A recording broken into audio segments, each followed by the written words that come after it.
Bharti, welcome to dream maths. हमने stats में chapter start कर रखे थे, it is hypothesis testing. Super easy chapter है, 1 to 6 पार्ट्स में आपने देखा होगा।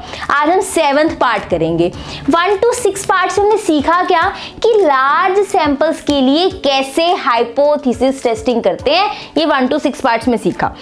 अब हम काम शुरू करेंगे that is for small samples. अभी भी हाइपोथेसिस टेस्टिंग ही कर रहे होंगे, लेकिन किसके लिए करेंगे? स्मॉल सैंपल्स के लिए। मैंने आपको बताया था लार्ज सैंपल्स कौन से होते हैं, जिसमें सैंपल साइज 30 या 30 से बड़ा होता है। फॉर एग्जांपल एक क्लास में कितने स्टूडेंट्स हैं? 200। मुझे हाइट चेक करनी है, मैं 50 स्टूडेंट्स का सैंपल उठा के हाइट चेक कर रही हूँ। मीन हाइट चेक करनी है, मैंने 50 स्टूडेंट्स का सैंपल उठाया, ये सैंपल में 30 से ज्यादा है तो ये लार्ज सैंपल है। लेकिन अगर मैं छोटा सा सैंपल उठा रही हूँ 5 स्टूडेंट का, 7 स्टूडेंट का, इसको बोलते हैं स्मॉल सैंपल। तो अब तक जितने हमने सीखी हाइपोथेसिस टेस्टिंग वो लार्ज सैंपल्स के लिए सीखी। वहां पे सैंपल बड़े बड़े होते थे, 50 लोग, 70, ये इतनी मशीन है, बड़े बड़े सैंपल्स। अब हम छोटे सैंपल्स के लिए 5, 7, 10, 15 इनके लिए हाइपोथेसिस टेस्टिंग सीखेंगे। ठीक है, सेम प्रोसीजर रहने वाला है। H0 निकालेंगे, H1 अल्फा, बस फॉर्मूलाज चेंज हो रहे होंगे। बहुत अच्छे से चीजें क्लियर करूंगी, ध्यान से समझना। तो अब हमने क्या स्टार्ट करना है? स्मॉल सैंपल्स के लिए हाइपोथेसिस टेस्टिंग। स्मॉल सैंपल्स के लिए काम करेंगे। अगर हमें स्मॉल सैंपल्स की हाइपोथेसिस टेस्टिंग सीखनी है, उसके अंदर 3 हमें टेस्ट सीखने हैं, T test, Fisher Z test and F test. 3 test कौन से है? टी टेस्ट अभी माइंड में रख लो, Fisher Z test and F test, ये 3 टेस्ट हम सीख रहे होंगे। की स्क्वायर टेस्ट है, मैं इसी प्लेलिस्ट में ऐड ऑन करूंगी, वो भी आपका इसी के साथ इसी प्लेलिस्ट में कवर कर दूंगी। लेकिन अभी के लिए स्मॉल सैंपल्स के लिए बात करें तो हमें 3 टेस्ट ही सीखने हैं, T test, Fisher Z test and F test. नाम याद होगे पक्का? सबसे पहले हम स्टार्ट करने वाले हैं टी टेस्ट। अब टी टेस्ट की बात करते हैं। अगर हम टी टेस्ट पहले स्टार्ट करते हैं, इसके अंदर हमें 4 टॉपिक सीखने हैं। बिल्कुल आपको मैप बता रही हूं कि लार्ज सैंपल सीख लिया, स्मॉल सैंपल्स पे आगे। स्मॉल सैंपल में 3 टेस्ट सीखने हैं। पहले हमने टी टेस्ट से शुरू किया है, ये इसके अंदर टॉपिक है। क्वेश्चन देख के 101% आपको पता लग रहा होगा ये टी टेस्ट का क्वेश्चन और कौन सा टॉपिक का क्वेश्चन है। इतने अच्छे से चीजें क्लियर कर रही होंगी। तो टी टेस्ट शुरू कर रहे हैं। टी टेस्ट में पहला टॉपिक करेंगे आज, test of hypothesis about the population mean. Population mean का मतलब क्या है? म्यू। तो आज हम टेस्ट ऑफ हाइपोथेसिस करेंगे about the mu using T test. Question देख के सब समझ आएगा कि ये टी टेस्ट का क्वेश्चन है, क्वेश्चन देख के समझ आएगा ये फर्स्ट टॉपिक का क्वेश्चन है। अच्छे से चीजें क्लियर करूंगी। तो आज का टॉपिक क्या है? T test, that is hypothesis testing about population mean. यही यहां लिखा है, टी टेस्ट करेंगे और पॉपुलेशन मीन के अबाउट हाइपोथेसिस टेस्टिंग कर रहे होंगे। समझ आया ना कैसे स्टेप बाय स्टेप चल रहे हैं? करें फिर स्टार्ट आज की क्लास। 5 क्वेश्चंस कर रहे होंगे। पहले फॉर्मूला समझेंगे, अभी करवाती हूँ, फिर हम क्वेश्चंस कर रहे होंगे, अच्छे से समझ रहे होंगे। H0 H1 कैसे सेट करना है, सुपर इजी है। नोटबुक पेन पेंसिल ले आओ ताकि अच्छे से साथ साथ क्वेश्चन करें, चीजें क्लियर हो। मेरे को यहाँ पे वीडियो में पॉज करके अपना पहले क्वेश्चन कंप्लीट करना है, फिर मेरे साथ नेक्स्ट क्वेश्चन पे आना। बहुत अच्छे से चैप्टर रेडी हो जाएगा। नोट्स बनाते चलो, फॉर्मूला शीट बनाओ, बहुत अच्छा लगेगा चैप्टर। स्टार्ट करते हैं with the formula. Now formula for test of hypothesis about population mean. चलिए फिर स्टार्ट करते हैं।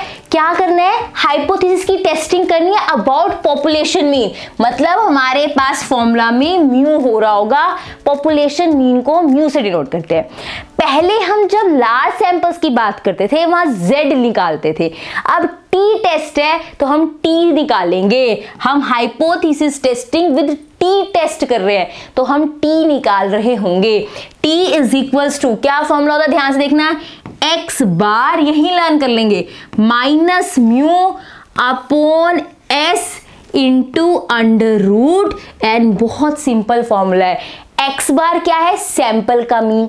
म्यू क्या है? Population mean.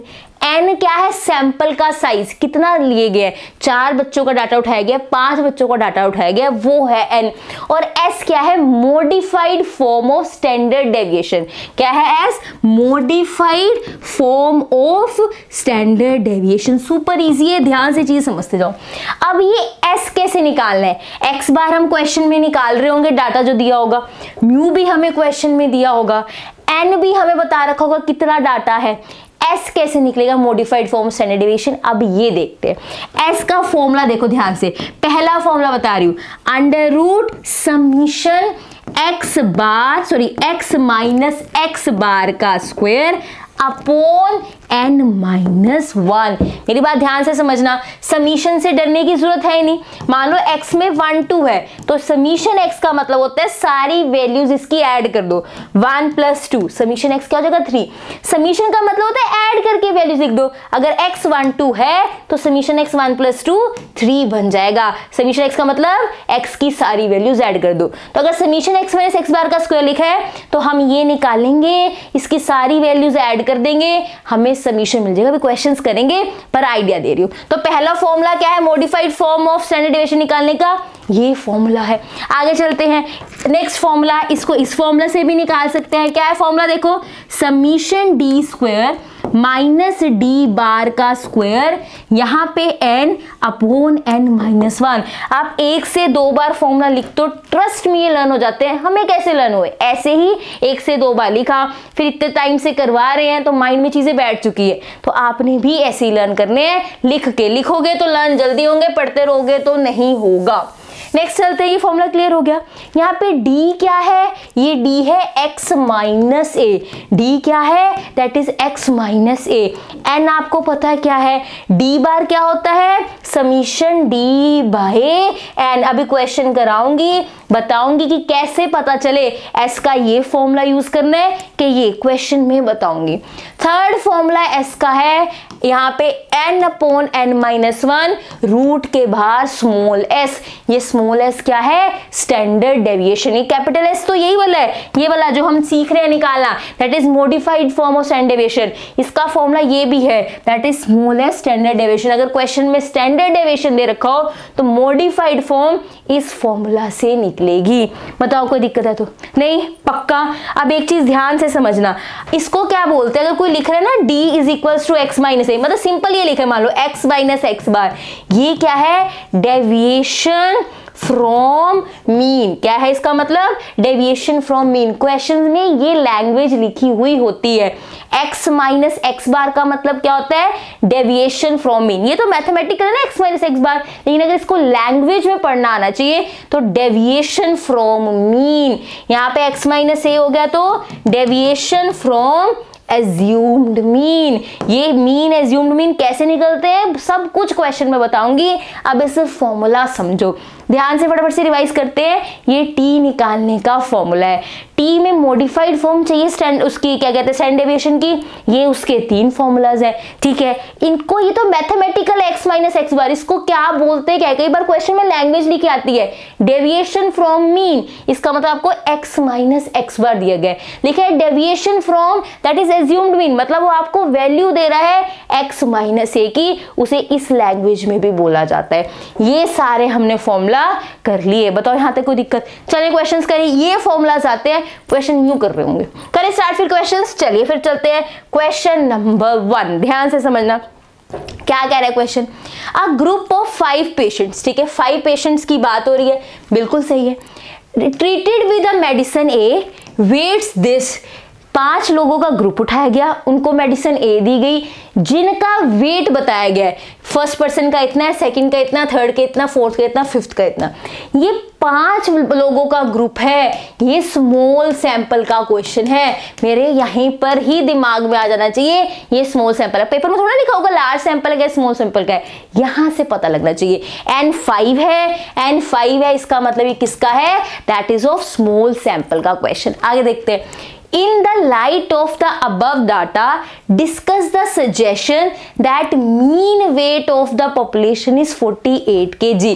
कहते हैं जो ऊपर डाटा दिया गया है इससे ये पता लग रहा है क्या, इसके बारे में जो भी डाटा दिया गया इससे ये चीज डिस्कस करो कि जो मीन वेट है पर्संस का वो कितना है, पॉपुलेशन का वो कितना है, 48 kg। ये बात वो डिस्कस करने को बोल रहा है। 5 लोगों का वेट दे दिया, फिर वो कहते हैं ये चीज डिस्कस करो कि इतने पॉपुलेशन वेट जो है ना वो कितना है बंदों का, that is 48 kg।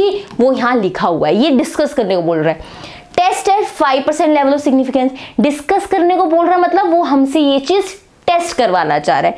Given the table value, अभी इसके बारे में डिस्कस करते हैं। क्या लिखा है पहले बताओ, यहां तक क्वेश्चन क्लियर है, पक्का देख लो। तो हमें यहाँ पे पता लग गया स्मॉल सैंपल है।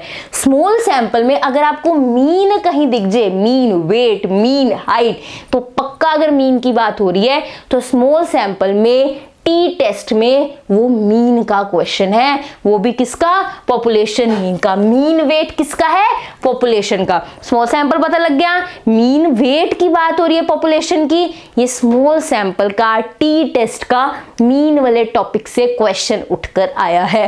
क्वेश्चन देख के समझ आ गए, करें स्टार्ट। चलो अब स्टार्ट करते हैं। पहले देखते हैं एन की वैल्यू क्या है। n इज 5 लिखते हैं, ध्यान से देखना, n की वैल्यू क्या है 5। सबसे पहले वही प्रोसीजर फॉलो करना है, H not null hypothesis, alternative hypothesis, फिर अल्फा, फिर क्या करते हैं कैलकुलेशन, फॉर्मूला लगाते हैं, कैलकुलेशन करते हैं, रेंज चेक करते हैं, फिर क्या लेते हैं डिसीजन। ये हमने बहुत अच्छे से सीखा है, वही करेंगे। सबसे पहले H नॉट की बात करते हैं, नल हाइपोथेसिस।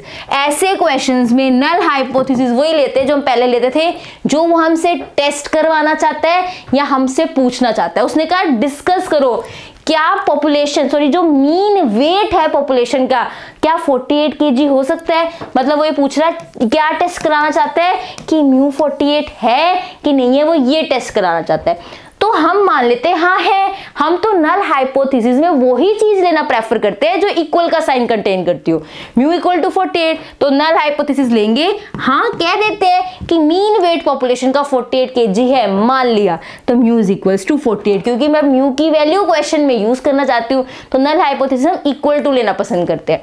H1 क्या होगा, नहीं भाई इससे उल्टा कि म्यू 48 नहीं है, तो ये भी हो गया, ये भी हो गया।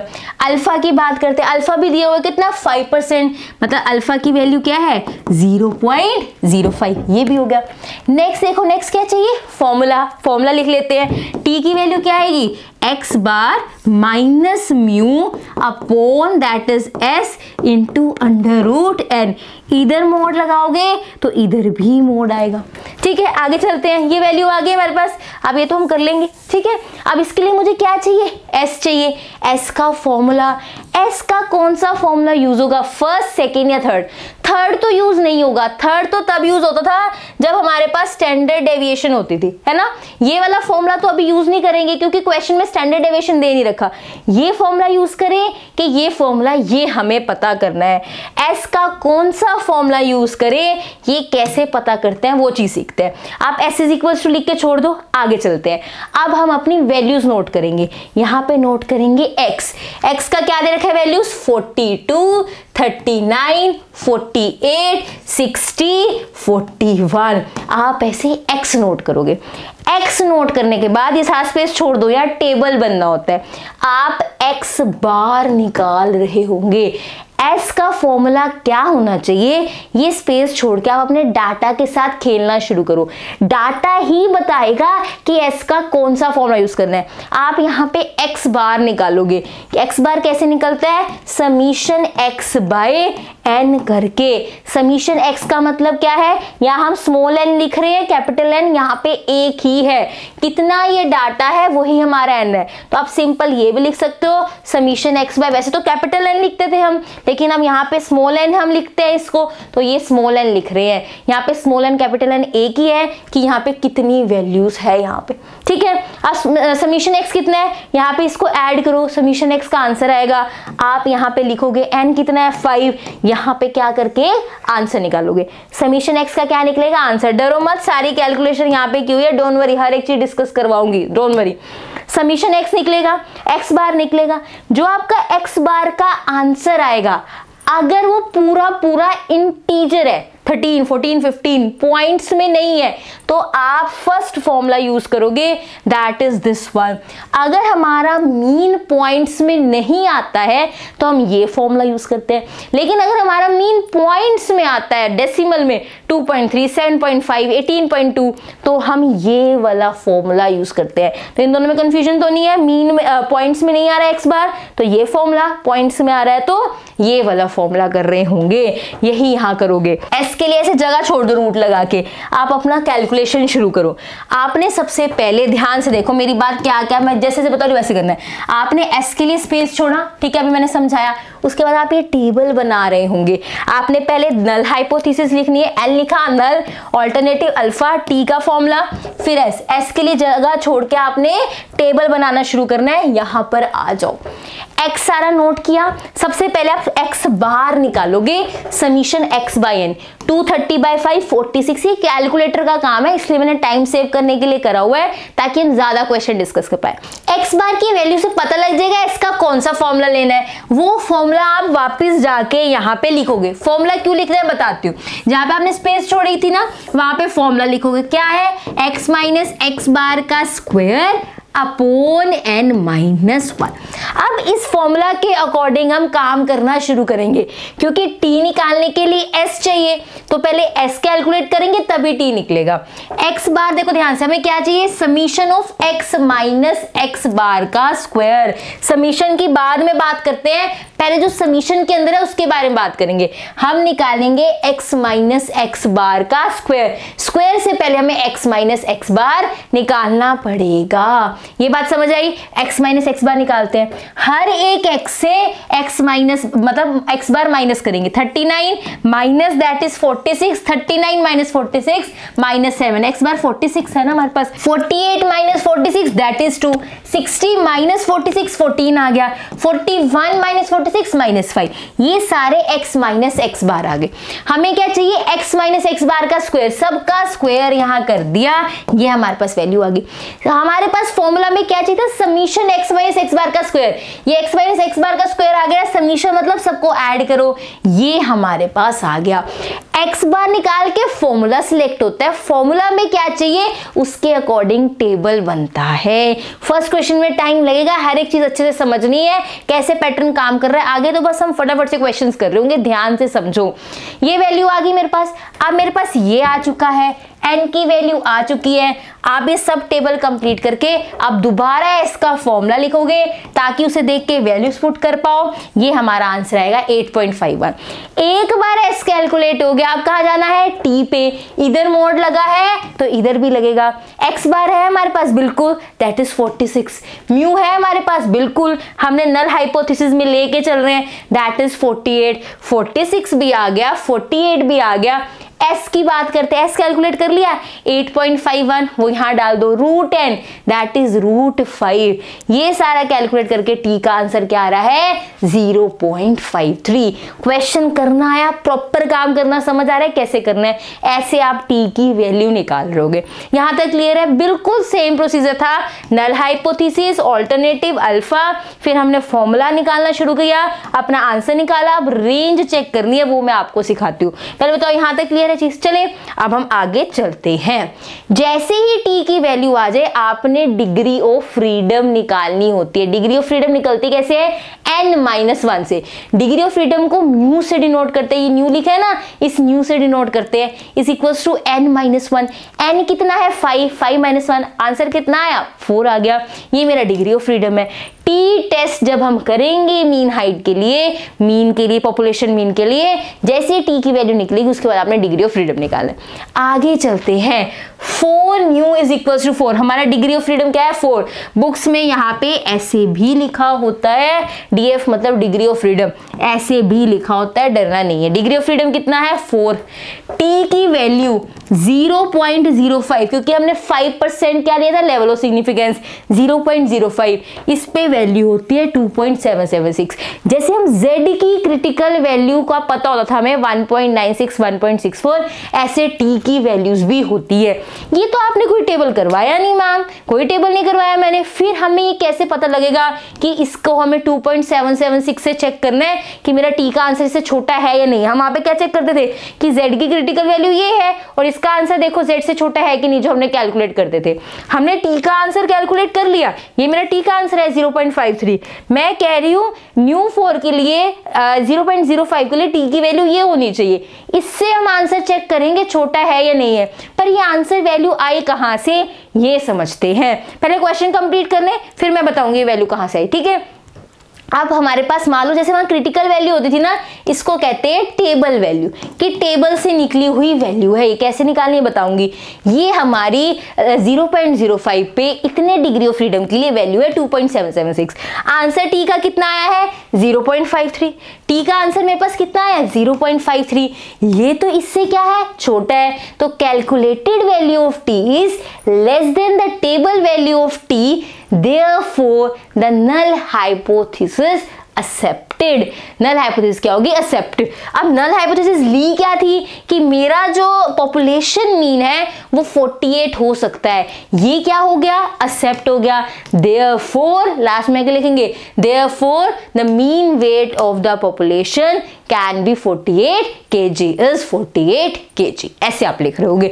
नल हाइपोथेसिस क्या लिखेंगे, एक सेकंड रुको, कहां गया हमारा वो पेज, क्या लिखेंगे, null hypothesis accepted, mean population जो है, जो मीन वेट है पॉपुलेशन का वो 48 kg है। बताओ यहां कोई दिक्कत, समझ आया क्वेश्चन। अब हमारा काम रह गया है ये चेक करना कि ये हमारे पास वैल्यू 2.776 कैसे आई। इसके लिए हमें डिग्री ऑफ फ्रीडम पता होनी चाहिए और हमारा अल्फा पता होना चाहिए।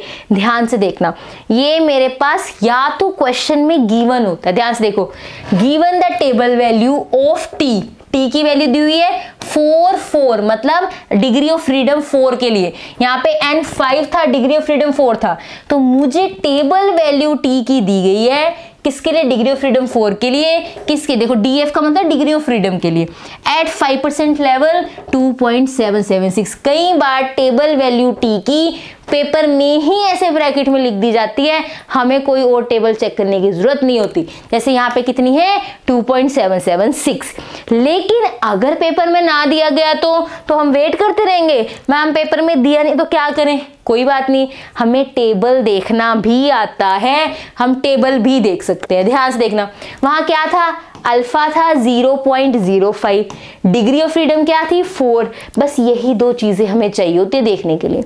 और क्या था, एक चीज बहुत इंपॉर्टेंट हम भूल गए भाई, कि जब हमने वहां पे H1 लिया था ना H1, वो 1 टेल था कि 2 टेल, ये यहाँ पे 2 टेल था। ये मेंशन करना बहुत जरूरी है, स्टार्टिंग में आपको पता है सारे क्वेश्चन में की है। तो जब हम H1 लेते हैं उसके साथ 1 टेल 2 टेल मेंशन करना जरूरी है। तो जब आप यहाँ पे लिख रहे होगे एंड में, देखो यहाँ पे पूरा लिखना है, 4 mu is equals to 4, T 0.05, 4 2 tailed, यहाँ जरूर लिखना 4 2 टेल्ड इज इक्वल्स टू 2.776। ये आपको लिखना होता है यहाँ पे, यहाँ तो क्वेश्चन में ही दे दिया था पर आपको यहाँ लिखना होता है। ये वैल्यू तो मैं क्वेश्चन में दे दी थी ना, टेबल से निकालनी नहीं पड़ी, इसलिए हमें 2 टेल्ड 1 टेल्ड हमने यहाँ पे लिया नहीं। लेकिन जब टेबल से वैल्यू चेक करनी होती है, हमें पता होना चाहिए अल्फा, हमें पता होना चाहिए that is degree of freedom, और 1 टेल्ड है कि 2 टेल्ड, ये तीनों चीजें हमें पता होनी चाहिए थी। और यहाँ पे हम लिखते हैं that is for mu equal to T, sorry mu is equals to 4, T 0.05 पे 4 2 टेल्ड इज इक्वल्स टू 2.776 होता है। ये पूरी लाइन आप लिखोगे, ठीक है। ये 2.776 अगर टेबल से देखना हो कैसे पता लगेगा, वो हम सीख रहे थे, देखते हैं। हमें क्या क्या पता होना चाहिए, दैट इज हमें अल्फा पता होना चाहिए, टेबल देखना है तो 0.05। हमें पता होना चाहिए कि डिग्री ऑफ फ्रीडम कितनी है, दैट इज वो हमारे पास कितनी थी 4। हमें पता होना चाहिए 2 टेल्ड है कि 1 टेल्ड, ये तीनों चीजें पता होंगी तभी हम काम कर पाएंगे। किसके लिए, दैट इज इस टेबल से वैल्यू निकाल पाएंगे। अभी निकाल लेते हैं, अल्फा कितना है 0.05, किसके लिए 2 टेल्ड के लिए। यहाँ पे देखो 2 टेल है, हाँ जी, यहाँ अल्फा 0.05, चलो वही है ना। किसकी वैल्यू चाहिए, डिग्री ऑफ फ्रीडम 4 के लिए। ये डिग्री ऑफ क्या है, फ्रीडम लिखी है, ये रहा हमारे पास 4। ये 4 के लिए 0.05 के लिए 2.776, यही वहां लिखा था। आपको विजिबल हो रहा है ये कि नहीं? देखो और थोड़ा कर देते हैं इसको, लो जी, ठीक है। अब विजिबल वैसे पहले भी हो रहा होगा बट और क्लियर हो जाएगा, ठीक है। आपने क्या करना ध्यान से, अल्फा कितना था 0.05, यहां से आपका ये अल्फा लिखिए है, ये ऊपर 1 टेल के लिए नीचे 2 टेल के लिए, देखो ऊपर 1 टेल के लिए नीचे 2 टेल के लिए, अल्फा 0.05 ये रहा। आपका डिग्री ऑफ फ्रीडम कितना था, ये रहा 4। ये 3 चीजें पता होना चाहिए, 1 टेल है कि 2 टेल, अल्फा कितना है और डिग्री ऑफ फ्रीडम कितनी है। बस यहां से जाओ, इस 0.05 के नीचे देख लो 2.776, और यही 2.776 हमें क्वेश्चन में गिवन था। ना गिवन हो टेबल से निकल जाएगा, ठीक है। ये बात समझ आ गई। अब क्वेश्चन फर्स्ट कंप्लीट हो गया ना, सारा प्रोसीजर समझ आ गया, टेबल की वैल्यू समझ आ गई, ठीक है। चलिए नेक्स्ट क्वेश्चन पे, ऐसे ही हम सारे क्वेश्चंस इजीली कर रहे होंगे। अब देखो, अ random sample of 9 boys, 9 boys की बात हो रही है, एन 9 है, ये स्मॉल सैंपल की बात कर रहा है, यहाँ पे 30 से कम है। हैड हाइट्स, ब्रैकेट नहीं, हैड हाइट्स इंचेस में दी हुई है, ये 9 स्टूडेंट्स की हाइट दी गई है। In the light of the data, data से आपको क्या पता चला, discuss the suggestion that the mean height of the population is 47.5। कहते हैं इस डाटा से क्या आप कह सकते हो कि जो मीन हाइट है पॉपुलेशन की वो 47.5 है। नीचे हमें टेबल वैल्यू दी गई है 2.306, कितने डिग्री ऑफ फ्रीडम पे, 8 पे, एट 5% लेवल ऑफ फ्रीडम। हो सकता है क्वेश्चन में डायरेक्टली ही ऐसे लिख दिया जाए, नहीं तो हम टेबल से भी ढूंढनी पड़ सकती है, हमें आता है। फटाफट से क्वेश्चन स्टार्ट करते हैं। सबसे पहले क्या लिखना है, दैट इज H0, H1, फिर अल्फा, फिर कैलकुलेशंस करेंगे, फिर हम अपना रेंज में चेक करेंगे और फिर डिसीजन लेंगे कि नल हाइपोथेसिस रिजेक्टेड है कि एक्सेप्टेड है। चलिए पहले एन लिख लेते हैं ताकि हमें पता लग जाए। अच्छा, स्मॉल सैंपल है, पॉपुलेशन मीन की बात हो रही है, टी टेस्ट से हो जाएगा क्वेश्चन, मीन वाले से हो जाएगा। स्मॉल सैंपल है, टी टेस्ट से, मीन वाले से ये क्वेश्चन हमारा हो सकता है क्योंकि मीन हाइट की बात हो रही है। चलो फिर आगे काम करते हैं, H0 सेट करते हैं। वो क्या पूछ रहे हैं कि पॉपुलेशन की मीन हाइट क्या 47.5 हो सकती है। हम मान के चलते हैं कि चलो मान लो 47.5 हो सकती है। नल हाइपोथेसिस क्या होती है कि जो पूछ रहे टेस्ट करवाना चाहता है और उसमें इक्वल टू का साइन भी है, हम कोशिश करते हैं वही नल हाइपोथेसिस ले ले। ये हमारी होगी। H1 लेते हैं कि नहीं भाई नहीं हो सकता, म्यू 47.5 नहीं हो सकता, ये क्या है, ये 2 टेल्ड है, ठीक है। ये बात भी होगी। अल्फा की वैल्यू दे रखी है, यस दैट इज 0.05, अल्फा भी हो गया। नाउ कैलकुलेशन करते हैं, क्या लिखेंगे, टी का फॉर्मूला, टी क्या है हमारे पास, x bar minus mu upon S. इधर मोड आया तो इधर भी मोड आएगा। यहाँ पे मैं √n लिखना भूल जाती हूँ, ये गड़बड़ मत करना, √n जरूर लिखना, ठीक है। आगे देखो, ये s का हमें वैल्यू चाहिए, ये s अब हमने डिसाइड करना है कि कौन सा ले। S लिख के रूट छोड़ के स्पेस छोड़ दो, अपना टेबल शुरू करो। x की वैल्यूज नोट करो, 45, 47, 50 जितनी भी हैं, हमने वैल्यूज क्या कर ली, नोट कर ली। ये सारी वैल्यूज यहाँ पे नोट डाउन की हुई है, ठीक है। टेबल अभी पता ही नहीं, कुछ नहीं, हम यहाँ पे समीशन x निकालेंगे, सबको ऐड करेंगे ताकि हम क्या निकाल पाए, मीन निकाल पाए। x बार क्या है, summation x by n। Summation x कितना आया, 442, n कितना था 9, मेरा x बार क्या आया, पॉइंट में आया, दैट इज 0.11। x बार तो नहीं था 0.11, x बार 0.11 नहीं था, यहाँ मिस्टेक हुए लिखने में, 49.1 है। x बार आप कैलकुलेट करोगे दैट विल बी, ये लिखा है देखो, ये रहा 49.1। आप डिवाइड करके देखना 442 को 9 से, तो दैट विल बी आपका आएगा 49.1, ठीक है। वो डी बार की वैल्यू लिख दी थी गलती से मैंने, अभी बताती हूँ सारा। ये x बार का आंसर ठीक कर लेना, दैट इज 49.1। आप 442 को 9 से करोगे, कैलकुलेशन लिखा ठीक हुआ है, आंसर गलत लिख दिया था, दैट इज 49.1। अब जो हमारा x बार आया ना, वो पॉइंट्स में आ गया, डेसिमल में आ गया। तो अगर डेसिमल में आता है तो हम s का पहले वाला फॉर्मूला नहीं यूज करेंगे, सेकेंड फॉर्मूला यूज करेंगे, दिस वन। तो जो आपने अब स्पेस छोड़ी थी यहाँ पे, ये फॉर्मूला लिख रहे होगे summation D square minus D bar का square into N upon N minus one. जो स्पेस छोड़ी थी यहाँ फॉर्मूला लिखोगे।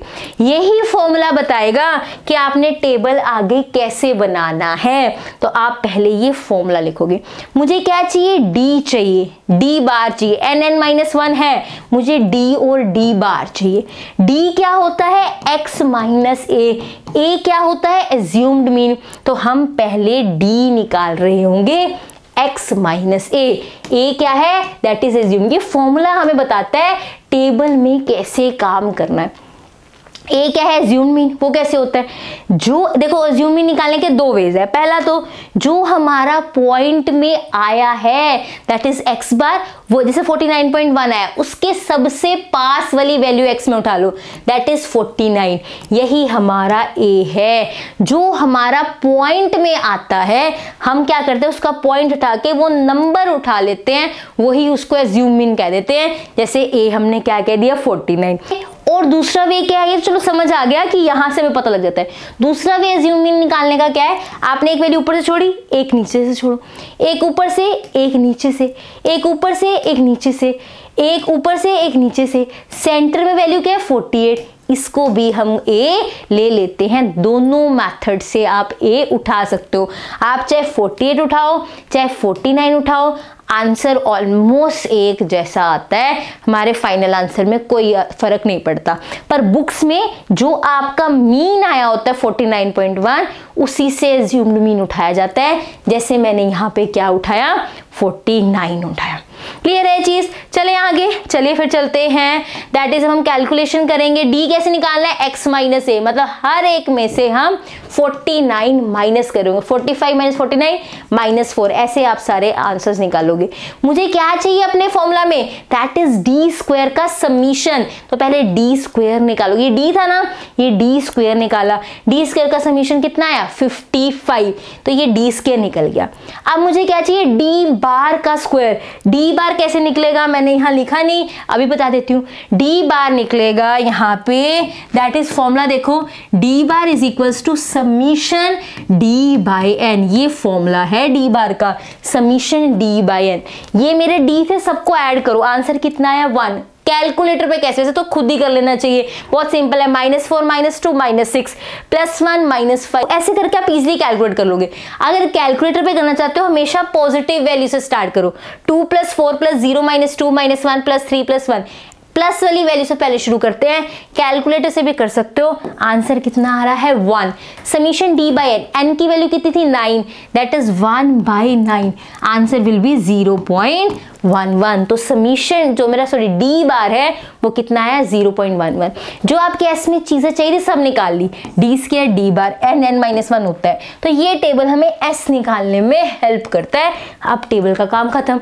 आप दोबारा एस का ये लिखने की जरूरत नहीं है, टेबल के बाद दोबारा इसका फॉर्मूला लिखोगे, सारी वैल्यूज पुट करोगे यहाँ पे, समीशन डी स्क्वायर। ध्यान से, ये समीशन डी स्क्वायर है, डी स्क्वायर वाले का समीशन करा है, डी स्क्वायर वाले कॉलम को ऐड किया, माइनस डी बार का स्क्वायर, कोई समीशन नहीं है, डी बार निकालना है समीशन डी बाई एन करके, सारे डी को ऐड करके एन से डिवाइड कर रहे हैं, उसका स्क्वायर 0.11 का स्क्वायर। जब आप लिख के क्वेश्चंस करोगे, ट्रस्ट मी सुपर इजी है। मैं ऐसे हवा में बातें नहीं कर रही, मैंने खुद एक क्वेश्चन अपनी डायरी नोटबुक में सॉल्व किए हुए हैं। टाइम नहीं लगता, प्रैक्टिस होती है तो फटाफट क्वेश्चंस होते हैं। 3 से 4 क्वेश्चन, बस क्लास वाले क्वेश्चन ही सॉल्व करके देख लो, बहुत अच्छे से प्रैक्टिस हो जाएगी। यहाँ पे सारी वैल्यूज डालोगे, आंसर क्या है 2.62। अब आपका देखो 2.62 आ गया, यहाँ मोड लगा तो यहाँ लगेगा, √n की वैल्यू डलेगी, √93 होता है, यहाँ 3 कर दिया। क्लियर है, सारे आंसर्स कैलकुलेट करोगे, टी की वैल्यू क्या आ रही है 1.83। अब इसके जब यहां खत्म हो जाता है, इसके बाद क्या करते हैं, हम डिग्री ऑफ फ्रीडम निकालते हैं। जैसे टी कैलकुलेट हो जाए, क्या निकालना है, degree of freedom. T test में याद रखना, डिग्री ऑफ फ्रीडम कितनी है 8। अब डिग्री ऑफ फ्रीडम के लिए टी की वैल्यू 0.0, अल्फा कितना था 0.05, 4 टू टेल्ड, वही टेबल वाले से देख के, अगर नहीं दिया हुआ तो टेबल से देखो, लेकिन हमें तो क्वेश्चन में दिया हुआ था दैट इज 2.306, देखो क्वेश्चन में दिया हुआ था हमें तो दैट इज 2.306 होती है। डिग्री ऑफ फ्रीडम कितनी ले रखी है इन्होंने, 8 ले रखी है। देखो 5% लेवल ऑफ सिग्निफिकेंस पे कितनी है टेबल वैल्यू टी की, दैट इज 2.306, वही हमने ली हुई है 2.306। कैलकुलेटेड वैल्यू कितनी है 1.83, calculated value of T is less than the table value of T, बिल्कुल, तो नल हाइपोथेसिस क्या होगी, एक्सेप्ट होगी। इसका मतलब हमने कहा था नल हाइपोथेसिस ली क्या थी कि म्यू हमारा 47.5 हो सकता है, इसका मतलब नल हाइपोथेसिस एक्सेप्ट हो रही है। इसका मतलब दैट इज जो मीन वेट था यहाँ पे, जो मीन हाइट है पॉपुलेशन की वो 47.5 है, ये चीज एक्सेप्ट हो गई। यही हम एंड में लिखेंगे, null hypothesis accepted, mean height of the population is 47.5। T test में जब टी निकल जाता है उसके बाद आपने डिग्री ऑफ फ्रीडम निकालनी होती है, टेबल वैल्यू से कैलकुलेट मतलब मैच करना होता है, अगर लेस है तो ओके है, नहीं लेस तो नल हाइपोथेसिस रिजेक्ट हो जाती है। बताओ क्लियर है। Now moving to third question, super easy way में काम कर रहे हैं, बहुत अच्छे क्वेश्चन है। A random sample of 9 values, फिर से n कितना है 9 है, from a normal population showed a mean of 41.5, direct mean दे दिया, कैलकुलेट नहीं करना, एक्स बार भी दे दिया 41.5, सैंपल का मीन है तो एक्स बार है, म्यू नहीं है। 9 सैंपल्स का मीन कितना दिया हुआ है 41.5 inches and the sum of squares of deviation, sum of squares of deviation from the mean equal to 72 inches. मेरी बात समझ रहे हो, क्या है sum of squares of deviation, sum का मतलब क्या है दिस, किसका सम, स्क्वायर्स का, किसके स्क्वायर्स का, squares of deviation from mean, deviation from mean मतलब ये, डेविएशन फ्रॉम मीन मतलब ये, इक्वल टू 72 इंचेस, इसकी वैल्यू 72 दी हुई है। एन कितना दिया हुआ है 9, एक्स बार कितना दिया हुआ है 41.5, ये हमें क्या दे दिया, that is deviation from mean, sum of square of deviation from mean. Show whether the assumption of mean of 44.5 inches in the population is reasonable। ध्यान से देखो क्या कह रहे हैं कि तब चेक करो जो मीन है 44.5 इंचेस पॉपुलेशन का, क्या ये ठीक है, इसी को हमने टेस्ट करना है। ये मीन किसका टेस्ट करने को बोल रहा है, पॉपुलेशन का, मतलब ये चाहता है हम चेक करें कि म्यू 44.5 है या नहीं है। पहले आपने जो वैल्यूज दी हुई थी ये नोट डाउन कर ली, अब हम काम शुरू करते हैं। सबसे पहले एच नोट, जो वो पूछ रहा है उसी को ले लो कि म्यू 44.5 है। H1 क्या लेंगे, नहीं भाई नहीं, म्यू 44.5 नहीं है, कुछ और है। H तो क्या करता है, H1 क्या करता है, उससे उल्टा ही काम करता है, तो ये क्या है, दिस इज टू टेल्ड, ये तो टू टेल्ड की बात हो रही है। टू टेल्ड की बात होगी, H नोट H1, अल्फा दिया हुआ है, नहीं दिया हुआ तो खुद क्या ले लेंगे, दैट इज 0.05। उसके बाद क्या करना है, फॉर्मूला लगाना है और काम करेंगे। टी का फॉर्मूला लिखोगे, क्या फॉर्मूला है, क्लास में लर्न करके जाएंगे आज, दिस इज द फॉर्मूला। आप क्या नोट करेंगे, एस। इसमें कैसे पता लगे कौन सा फॉर्मूला यूज होगा, आराम से पता लग रहा है, इसकी हमें डायरेक्ट वैल्यू दे रखी है, इसका मतलब यही वाला फॉर्मूला हम यूज कर रहे होंगे क्योंकि इसकी वैल्यू हमें डायरेक्ट दे रखी है। हो गया फॉर्मूला सिलेक्ट, अब काम करना है, यही यहाँ कर रखा है।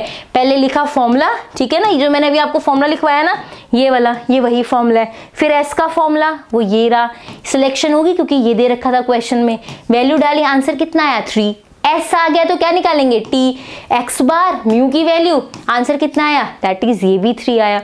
अब डिग्री ऑफ फ्रीडम कितना है, कितने था, 9 का डाटा था ना, तो डिग्री ऑफ फ्रीडम कितनी होगी 8। अब ध्यान से, इसमें क्या कोई वैल्यू दे रखी थी टेबल की, नहीं, हमें खुद टेबल से निकालनी है। ध्यान से देखना, that is degree of freedom कितना है 8 है, और मुझे 5% के लिए चाहिए फॉर टू टेल्ड, वही हम सीखेंगे कैसे करना है। ध्यान से देखो, टेबल निकालते हैं। अल्फा कितना है, दैट इज 5%। ध्यान से देखो, अल्फा 5% मतलब 0.05, टू टेल्ड बिल्कुल, और मेरा न्यू कितना है, दैट इज 8। तो पहले हम देखते हैं अल्फा टू टेल्ड के लिए, ये रहा टू टेल्ड, अल्फा की वैल्यू 0.05 कहाँ गई, ये रही, ठीक है। कितना डिग्री फ्रीडम 8, ये रहा मेरा 8, इसके सामने आ जाओ, वैल्यू कितनी है 2.306। तो ये मेरे टेबल से वैल्यू आई है टी की। अब हम देखते हैं कि हमारा आंसर क्या आ रहा है। 2.306 चेक की थी ना हमने, देखो यहाँ पे लिखा हुआ है कि टेबल वैल्यू क्या है 2.306, हमारा आंसर 3 आ रहा है। टेबल वैल्यू से क्या है, ज्यादा है, नल हाइपोथेसिस क्या हो जाएगी, रिजेक्ट हो जाएगी। इसका मतलब जो मीन है वो 44.5 नहीं है, नल हाइपोथेसिस रिजेक्ट हो चुकी है। हमने नल हाइपोथेसिस यही तो लिया था कि मीन मान लो 44.5 है, ये रिजेक्ट होगी, इसका मतलब 44.5 नहीं हो सकता। ये नहीं तो इस पे इसकी बात माननी पड़ती है, इसने कहा था 44.5 नहीं हो सकता, हमने कहा ये सही कह रहा है ऑल्टरनेटिव हाइपोथेसिस कि 44.5 नहीं हो सकती। Moving to fourth question, 5 questions करने हैं। फोर्थ क्वेश्चन पे हम आ चुके हैं। समझ आ रहे हैं क्वेश्चन, मजेदार है अगर अच्छे से समझोगे।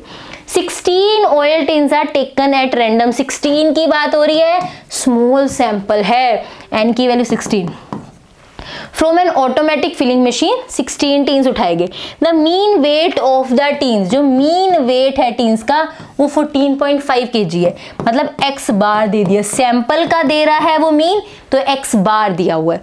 With the standard deviation 0.40, standard deviation क्या है 0.40। आगे देखो, does the sample mean differ significantly from the intended weight to 16 kg।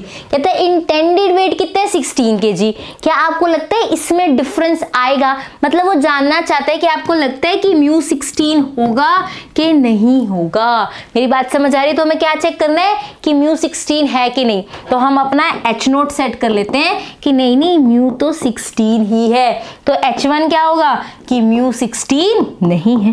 बात समझ आई? वो क्या कह रहा है कि आपको लगता है कि sample mean differ significantly from the intended weight of 16 kg। Intended weight वो चेक करवाना चाहते हैं 16 है कि नहीं है, तो हम कहेंगे चेक कर लेते हैं। हमने कहा कि म्यू 16 है और h1 कहेंगे कि म्यू 16 नहीं है। नल हाइपोथेसिस वो लेते हैं जो वो चेक करवाना चाहता है। h1 म्यू 16 नहीं है, मतलब ये क्या है, दैट इज टू टेल्ड है। ये क्या है, दैट इज टू टेल्ड। अब हम काम कर रहे होंगे, ये चीज समझ आ गई। अब क्या निकालेंगे, कैलकुलेशन करेंगे। पहले अल्फा देखो दिया हुआ है, नहीं दिया हुआ, अल्फा क्या लेंगे 0.05, टी का फॉर्मूला लिखेंगे, एस का फॉर्मूला लिखेंगे। एस का कौन सा फॉर्मूला यूज करेंगे, यहाँ पे स्टैंडर्ड डेविएशन दिया हुआ है, एस का थर्ड फॉर्मूला यूज होगा n/n-1 इंटू एस। ये एस रूट से बाहर होता है। अगर आपको मॉडिफाइड फॉर्म चाहिए स्टैंडर्ड डेविएशन की, आप थर्ड फॉर्मूला यूज करोगे जिसमें एस डलता है, क्योंकि हमें सैंपल का स्टैंडर्ड डेविएशन दिया हुआ है जिसको हम एस से डिनोट करते हैं। ये रहा टी का फॉर्मूला, ये किसका फॉर्मूला है, that is of S. S का फॉर्मूला लिखने के बाद ये रहा, आपके पास सारी वैल्यूज होती है, सिंपली आप कैलकुलेट करोगे 0.41, टी कैलकुलेट करोगे 14.63, टी कैलकुलेट होने के बाद डिग्री ऑफ फ्रीडम निकाली जाती है। यहाँ पे 16 थी, 16 - 1, 16 सैंपल साइज था ना, 15 हो गया। यहाँ पे कितना है 15 है और मेरा म्यू 15 आ गया, अल्फा क्या था 0.05। अब हमें वैल्यू निकालेंगे टेबल से, वैल्यू आ रही होगी 2.131। मैं एक बार और चेक करा देती हूँ, जिन्हें टेबल देखना आ गया बहुत अच्छी बात है, जिन्हें नहीं है अभी भी देख लो। अल्फा की वैल्यू कितनी है, दैट इज 15, अल्फा 15 है, टू टेल्ड की बात हो रही है और अल्फा 15 है, सॉरी अल्फा 0.05 है, म्यू कितना है 15, टू टेल्ड में 0.05, टू टेल्ड में 0.05, ये रहा 15 के आगे, ये रहा 15, इसके आगे आ जाओ, दैट इज 2.131। ये 2.131 टेबल वैल्यू है जो मैं आपको बता रही थी, वहां लिखी हुई है। टेबल वैल्यू कितनी लिखी है 2.131। मेरा आंसर कितना है 14.63। ये टेबल वैल्यू से क्या है, ज्यादा है, नल हाइपोथेसिस क्या होगी, रिजेक्ट होगी। इसका मतलब सैंपल मीन सिग्निफिकेंटली डिफरेंट है from the intended mean, that is 16 kg, that is 16 kg। चले आगे, क्लियर हो गया। नेक्स्ट क्वेश्चन पे चलते हैं, लास्ट क्वेश्चन आज की क्लास का, सुपर सुपर इजी। इस क्वेश्चन के बाद एक नोट लिखना है छोटा सा, फिर हम एंड कर रहे होंगे क्लास। क्या कह रहे हैं, a consumer testing agency while examining new automobile for gasoline mileage performance found that 12 readings of the miles covered per gallon under the normal conditions resulted in a average of 16 miles per gallon with the standard deviation of 1.8। एक बार पूरा इसको line को पढ़ना आराम से pause करके, मैं main चीज बता देती हूँ। 12 रीडिंग्स उठाई गई जिसमें आपको 16 के आपको मीन मिला, स्टैंडर्ड डेविएशन 1.8 का मिला। पूरा समझना कि कैसे आपने उन्होंने एजेंसी में ये सब चीजें की, टेस्टिंग की, वो सारी चीजें उन्होंने रीडिंग्स के बारे में बताया कि n कितना है 12 है, x बार कितना है 16 है, s कितना है 1.8। एक बार पॉज करके इसकी स्टोरी जरूर पढ़ना। उसने क्या टेस्ट किया है, कंज्यूमर टेस्टिंग एजेंसी एग्जामिन किया, माइलेज परफॉर्मेंस देखी, 12 रीडिंग्स ली, बताई रही उसका मीन माइलेज इतना आया, स्टैंडर्ड डेविएशन इतना आया। Do the sample results support the manufacturer's claim that? Manufacturer claim क्या करा जाता है कि जो मीन है उसका, देखो ध्यान से, gives a performance of more than 15 miles per gallon, कि वो परफॉर्मेंस क्या दे रहा है 15 miles per gallon, more than 15 miles। मतलब वो ये चाहता है कि हम म्यू को greater than 15 है या नहीं, इसको चेक करें क्या ये डाटा इसको सपोर्ट करता है। ध्यान से पढ़ना, दोबारा पढ़ रही हूँ। Do the sample result supports the manufacturer's claim that new automobile gives a performance of more than 15 miles per gallon? वो इन जनरल बात कर रहा है, ये सैंपल में बात हो रही थी। उसने हमें माइल्स पर गैलन में एवरेज दी थी ना, ये माइल्स पर गैलन हमारी एवरेज थी ना, ये सैंपल की एवरेज थी, ये ओवरऑल एवरेज वो पूछ रहे हैं। कहता है क्या म्यू ग्रेटर देन 15 हो सकता है, ये चेक करो। 0.05 कुछ नहीं, अल्फा की वैल्यू कितनी दे रखी है 0.10। तो समझ आ गया टेस्ट क्या करना, ठीक है। H0 H1 सब सेट करते हैं। पहले H0 सेट करेंगे और फिर H1। वो क्या चेक करवाना चाहता है कि म्यू ग्रेटर देन 15 है कि नहीं। देखो नल हाइपोथेसिस वही लेते हैं जो वो हमसे चेक करवाना चाहता है। म्यू ग्रेटर देन 15 है या नहीं पता नहीं, लेकिन हम ये भी ध्यान देते हैं कि नल हाइपोथेसिस वो लें जिसमें इक्वल का साइन हो, ताकि हम फॉर्मूला में वैल्यू डाल पाए। पर इसमें तो इक्वल का साइन है नहीं, तो मैं नल हाइपोथेसिस ग्रेटर देन 15 नहीं लूंगी। मैं कहती हूँ नल हाइपोथेसिस ले लेते हैं कि म्यू इज इक्वल्स टू 15 है। अब ऑल्टरनेटिव हाइपोथेसिस लेनी है। ऑल्टरनेटिव हाइपोथेसिस क्या लेते हैं कि म्यू 15 नहीं है, हम यही ले रहे होते हैं। इसका मतलब क्या होता है, या तो म्यू 15 से बड़ा है या म्यू 15 से छोटा है। इसका मतलब ये होता है। ये ऑल्टरनेटिव हाइपोथेसिस है जो टू टेल्ड है। लेकिन इससे मेरी बात नहीं बनेगी। अगर ये रिजेक्ट भी होगी, ये एक्सेप्ट करनी पड़ी, म्यू 15 के इक्वल नहीं है, ये तो पता लग जाएगा, पर ये नहीं पता लगेगा म्यू 15 से बड़ा है कि छोटा है, ये नहीं पता लगेगा। अगर ये रिजेक्ट हो भी गई, ये एक्सेप्ट हुई, ये एक्सेप्ट होने से क्या होगा कि म्यू 15 नहीं है, बड़ा है या छोटा है पता नहीं चलेगा।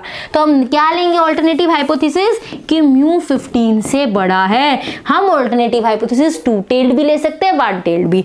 जहां ऐसे मोर देन लेस देन नहीं होता, हम सीधा ले लेते हैं म्यू 15 है, म्यू 15 नहीं है, नॉट इक्वल टू 15 क्वेश्चन करना शुरू कर देते हैं। लेकिन more than, less than, decrease ऐसा कुछ पूछा जाता है तो हमारे को केस बनाने पड़ते हैं, ग्रेटर या लेस वाला। ग्रेटर लेस यहाँ लेते नहीं क्योंकि यहाँ इक्वल टू चाहिए, क्योंकि फॉर्मूला में वैल्यू पुट करनी है। तो हम ये चेक करना चाहते हैं, यहाँ तो ले नहीं सकते क्योंकि इक्वल चाहिए होता है, तो हम ऑल्टरनेटिव ले लेते हैं म्यू ग्रेटर देन 15। अगर ये रिजेक्ट होगी तो ये एक्सेप्ट हो जाएगी, हमारा क्लेम भी चेक हो जाएगा। ये एक्सेप्ट होगी तो ठीक है, तो भी पता लग जाएगा। मेरी बात समझ आइए। अगर ये एक्सेप्ट हुआ तो ये क्या हो जाएगा, रिजेक्ट, मतलब क्लेम रिजेक्ट हो गया। ये रिजेक्ट हुआ तो ये क्या हो जाएगा, एक्सेप्ट, मतलब क्लेम एक्सेप्ट हो गया। जो H1 के साथ होगा वही हमारे क्लेम के साथ हो जाएगा। H1 के साथ क्या होगा, वो नल हाइपोथेसिस से पता लग जाता है। ये रिजेक्ट हुई तो ये एक्सेप्ट हो जाएगी, ये एक्सेप्ट हुई तो ये रिजेक्ट हो जाएगी। ठीक है, अब ध्यान से देखो, फटाफट से क्वेश्चन करते हैं, बहुत ईजी है। H0 H1 हो गए, ये क्या है, दैट इज वन टेल्ड। क्या है, वन टेल्ड। H0 H1 आ गया, अल्फा की वैल्यू क्या है 0.10। H0 H1 अल्फा पता लग गया, फॉर्मूला लिखोगे, यहाँ पे S निकालोगे। S कैसे निकलेगा, दैट इज आपके पास फॉर्मूला स्टैंडर्ड डेविएशन दिया हुआ है। S वाले फॉर्मूला स्टैंडर्ड डेविएशन से ही हम मॉडिफाइड फॉर्म निकाल रहे होंगे। कैलकुलेट करोगे आप, यहाँ से T आ जाएगा। अब आपने डिग्री ऑफ फ्रीडम निकालना है, कितने थे 12, 12 - 1 11, डिग्री ऑफ फ्रीडम 11 होगी। 0.10 11 के लिए देखना है, तो कैसे देखेंगे, ध्यान से देखो, दिखाती हूँ मैं आपको टेबल। ये रहा, किसके लिए लिखना है, देखो ध्यान से। मेरे पास अल्फा कितना है 0.10, मेरे पास न्यू कितना है दैट इज 11, और मेरे को वन टेल्ड के लिए देखना है। ये चीज ध्यान रखना, वन टेल्ड के लिए देखना है 0.10, ये रहा 11 के लिए वैल्यू कितनी आ रही है 1.363। तो टेबल वैल्यू कितनी है 1.363। ये आपने नहीं देखना, जो टी लिखा है ना ऊपर कम प्रोबेबिलिटी, टी टेबल कम प्रोबेबिलिटी, ये वाला टी नहीं देखना आपने, ये वो टी नहीं है, ठीक है। ये ऊपर वाले टी नहीं देखने आपने, हमें ऐसे लिखना होता है टी 0.10।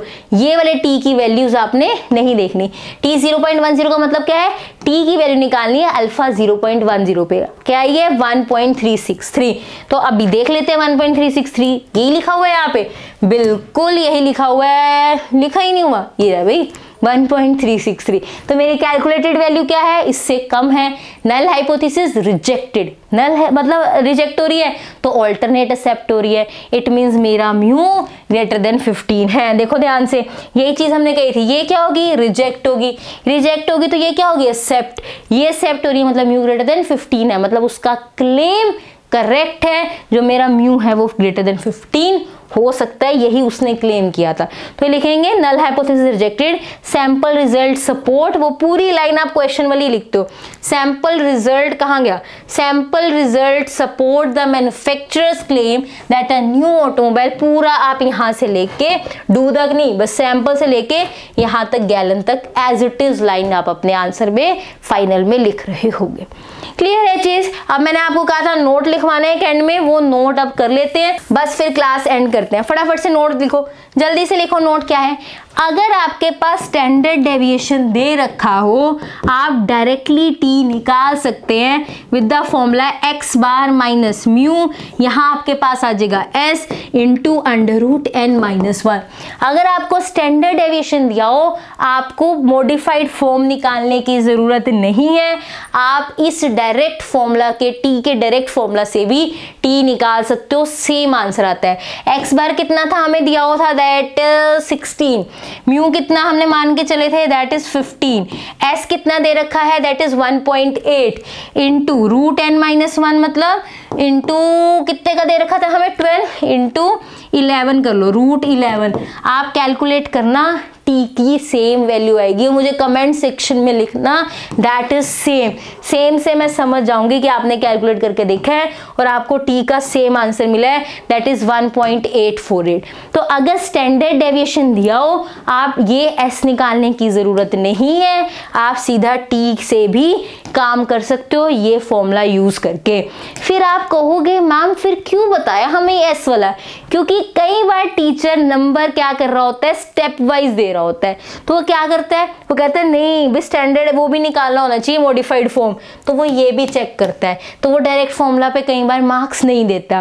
लेकिन मैंने इसलिए बताया वो डायरेक्ट फॉर्मूला, अगर आपकी बुक में हो तो घबराना नहीं है, अगर आपकी बुक से डायरेक्ट फॉर्मूला से किया हुआ है गो फॉर डायरेक्ट, अगर यहाँ से स्टैंडर्ड फॉर्म से करना है, स्टैंडर्ड फॉर्म है ना ये आपकी, मुझे नाम नहीं, स्टैंडर्ड फॉर्म नहीं, मॉडिफाइड फॉर्म, सॉरी, अगर मॉडिफाइड फॉर्म से करना है तो मॉडिफाइड फॉर्म से करो। बुक में जैसा किया हुआ दोनों चीजें मैंने आपको क्लियर कर दी, जैसे आपकी बुक में है, जैसे आपको क्लास में कराया, जिससे आपको अच्छा लगता है, सेटिस्फेक्शन मिलती है, go for that method. I hope आपको अच्छे से क्लियर है। आज हमने टी टेस्ट का पहला मेथड किया है, अब नेक्स्ट क्लास में हम टी टेस्ट का, कहाँ गया टी टेस्ट, नेक्स्ट क्लास में हम टी टेस्ट का सेकंड मेथड कर रहे होंगे, दिस वन, सेकंड टॉपिक कर रहे होंगे, दिस वन। जितनी भी चीजें हम साथ में डिस्कस कर रहे हैं, साथ में सीख रहे हैं, उन सब का लिंक आपको टेलीग्राम चैनल, व्हाट्सएप चैनल सब पे मिलता है, वहां से आप अपडेटेड रहते हो। व्हाट्सएप चैनल, टेलीग्राम चैनल के लिंक डिस्क्रिप्शन में है, वहां जाके आप चैनल को ज्वाइन कर सकते हो, अपडेटेड रह सकते हो। इस चैप्टर की प्लेलिस्ट का लिंक भी डिस्क्रिप्शन में दे रही हूँ, अच्छे से पढ़ो, बस नोट्स बनाओ, खूब अच्छे से पढ़ो, अच्छे नंबर आ जाएंगे, आपको आगे बेनिफिट ही मिलने वाला है। I hope you like this video. If you like this video, do like, share, comment and subscribe to my channel which is dreamers. Thank you so much for watching.